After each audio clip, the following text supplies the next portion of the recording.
mga busing. Kami gagawa ng ikiran sa Bicol, Budbudan. Ito ikiran sa Tagalog.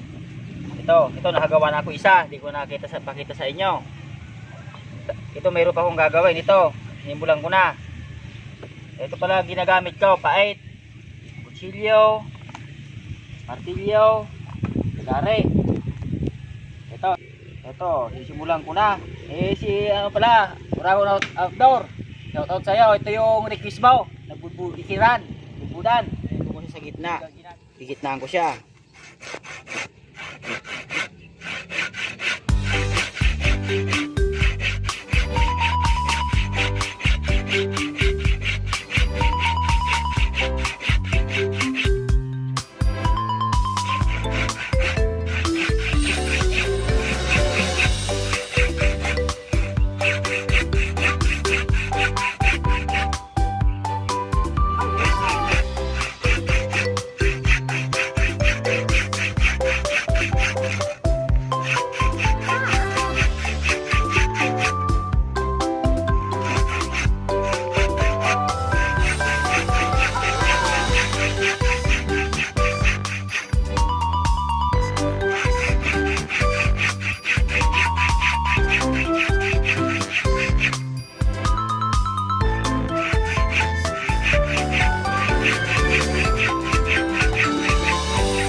Pawis na ako nakakangawit.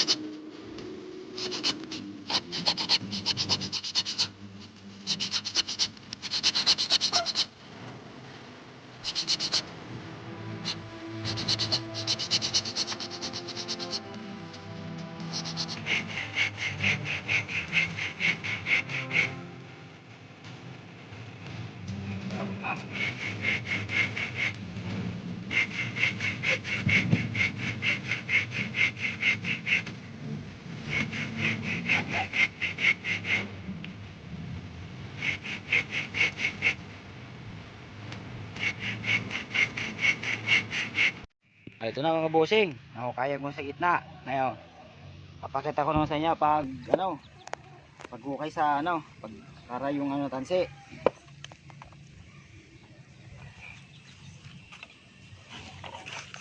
Dito sa baba para hindi mapalag.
Pag natapos ko na itong apat, liliyahin ko para kuminis. Pagka makinis na, ipinturahan ko ngayon. Patutuyuin na para magamit.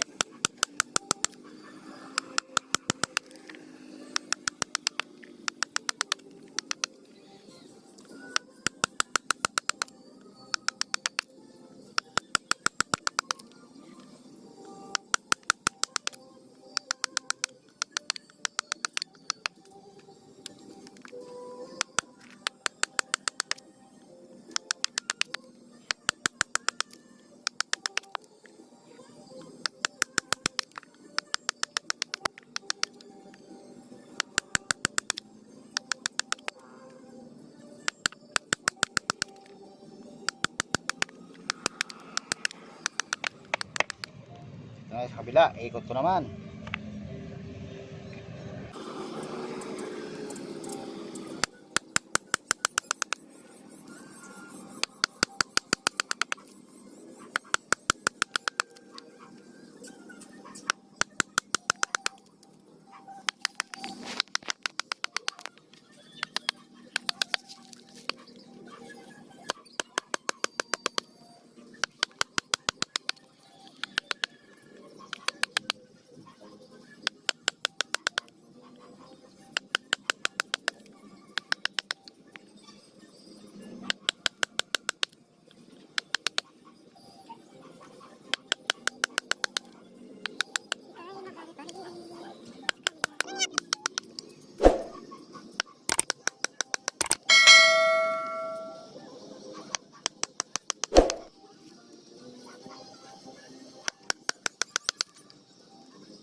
Yan, naka-okay na oh.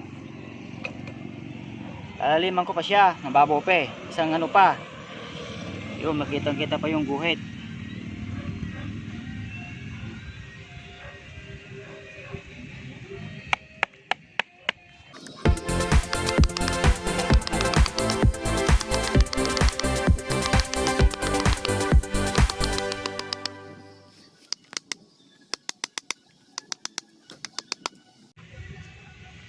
Mga bossing pala, ang laman nito 1/4. Kasi dito ang 1/4 na ano, tansi. Nylon. Na nylon.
Natin para makinis na, makikita natin yung lalim ng ano, hukay.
Pala mga bossing, ang hukay nito pa letter B.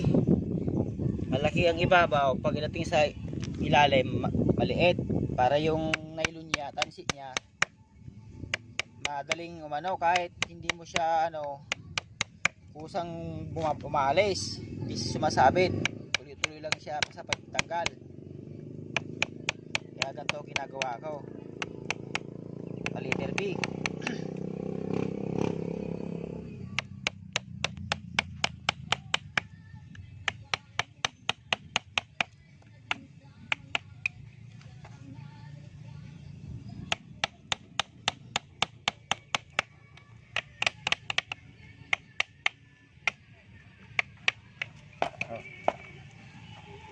Yan, medyo malalim na siya, pero laliman ko pa yan konti pa. Nababaw pa oh. Puno pa lang ang lalim. Dapat medyo lumalim pang konti. Ito naman, bubutasan ko naman siya dito. Yan. Para yung kamay natin, yung parang ganito siya. Yan oh. Yan, yan oh. Nabutasan na, kasi yung kamay oh. Para ginhawa pag ano, ikid. Yan. Kikinisin ko na lang siya. Bali, isa pa oh. Yan, gagawin ko pa yan. Ito muna. Bubutasan ko muna to.